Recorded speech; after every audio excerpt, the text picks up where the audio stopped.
Welcome back to Royal Chronicles, the channel where royal secrets, royal scandals, and royal comebacks get told unfiltered. If you're new here, hit that subscribe button and ring the notification bell right now, because trust me, you do not want to miss what's coming next. We drop royalty every week, and today's story. Oh, it's piping hot. What if I told you that one of the most controversial women in the history of the British royal family is quietly sitting in a luxury suite in the United Arab Emirates, plotting her return? And what if I told you the reason behind that return isn't glamour, isn't nostalgia, and isn't some grand reconciliation with the firm? It's money. Stay with me, because this story goes deeper than you think. Behind the designer outfits, the high-profile friendships, and the sun-drenched UAE lifestyle, Sarah Ferguson is reportedly telling the people closest to her that she needs money. And she has a plan to get it. A plan that could shake up the royal world in ways nobody is expecting. We're going to break it all down: how she ended up here, what's really going on behind closed doors, and what her next move might mean for the royal family. Don't you dare click away. Who is Sarah Ferguson today? For those who need a quick refresher, Sarah Ferguson, the Duchess of York, has lived one of the most dramatic lives in modern royal history.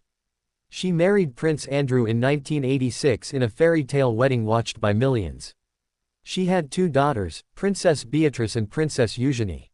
And then, it all unraveled. The divorce in 1996. The financial scandals. The tabloid humiliations. The toe-sucking photographs that made front pages around the world. The bankruptcy. The attempts at reinvention through Weight Watchers campaigns, children's books, talk shows, and Netflix projects. Sarah Ferguson has tried more comebacks than almost anyone in the public eye. And yet, here she is again.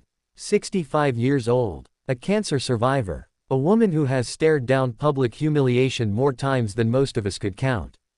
And she is not done. The UAE, what is she doing there? So why the UAE? On the surface, it looks like a glamorous retreat. The UAE, and Dubai in particular, has long been a playground for the ultra-wealthy, for royals, for celebrities who want to live large away from the prying eyes of the British press. And Sarah has always had connections there. The Gulf states have historically been welcoming to European royals, and Sarah has cultivated those relationships carefully over the years. But sources close to her are saying this isn't just a holiday. This isn't a luxury escape. She is working those connections. She is in meetings. She is having conversations. She is, according to people in her circle, positioning herself for something significant. The question is, what exactly is she positioning herself for? She needs money, the financial reality. Now, let's talk about what her friends are reportedly saying, because this is where the story gets real. Multiple sources have suggested that Sarah has been candid, perhaps more candid than her public persona would usually allow, about her financial situation. The word coming through is that she has told friends, plainly and without much sugarcoating, she needs money. Now, to some people, that might sound shocking. This is a woman who moves in elite circles, who attends glittering events, who still carries the title, Duchess of York. But titles don't pay bills. And Sarah Ferguson's financial struggles are not new, they are documented. She famously ran up enormous debts after her divorce. There were reports of her owing millions.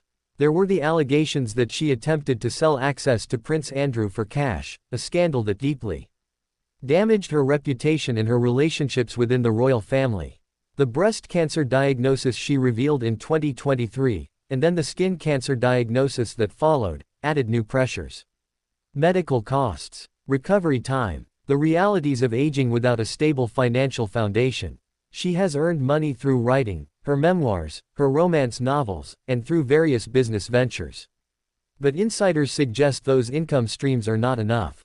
And a woman of Sarah Ferguson's lifestyle, her standard of living, her social obligations, enough is a very high bar. So what is the plan? What is Sarah Ferguson plotting from her base in the UAE? Sources suggest she is exploring several avenues simultaneously. There are conversations happening around a major television project, something that could give her the kind of platform and the kind of payday that would stabilize her finances significantly. The success of royal documentaries and tell-all projects in recent years, think Harry and Meghan, think the explosion of royal content on streaming platforms has opened doors that simply didn't exist a decade ago. There are also whispers of a memoir. Not just any memoir, a real one. A no-holds-barred account of her life inside the royal family, the marriage, the aftermath, and everything the public hasn't heard yet. Publishers would pay handsomely for that. Streaming platforms would pay more. And then there is the question of her ongoing relationship with Prince Andrew. Despite the scandals, despite the Jeffrey Epstein connections that have haunted him, Sarah and Andrew have reportedly remained closer than most people realize. They still share a home. They co-parent, even with adult children. What role does Andrew play in her financial future? That is a question nobody has fully answered yet. What this means for the royal family. Here is the part that should make Buckingham Palace very, very nervous. Sarah Ferguson is not bound by the same constraints as working royals. She is not on the civil list. She does not have the same obligations to stay silent that senior members of the firm operate under.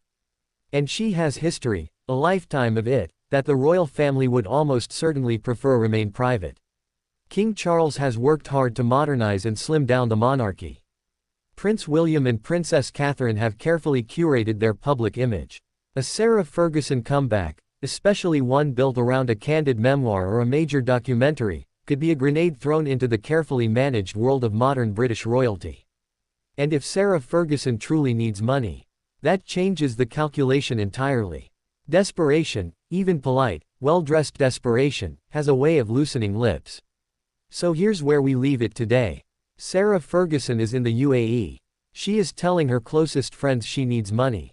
And she is reportedly making moves, quiet, calculated moves toward a comeback that could be unlike anything she has attempted before. Will she pull it off? Will the royal family try to stop her? And what might she be willing to reveal to get there? We are watching this very closely here at Royal Chronicles, and we will bring you every update as it happens. If you found today's video insightful, please hit that like button, it genuinely helps us keep bringing you these deep dives. Subscribe if you haven't already, and share this video with anyone who loves royal news. And let us know in the comments, do you think Sarah Ferguson deserves her comeback? We read every single comment.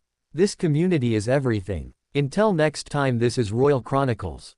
The crown never sleeps, and neither do we.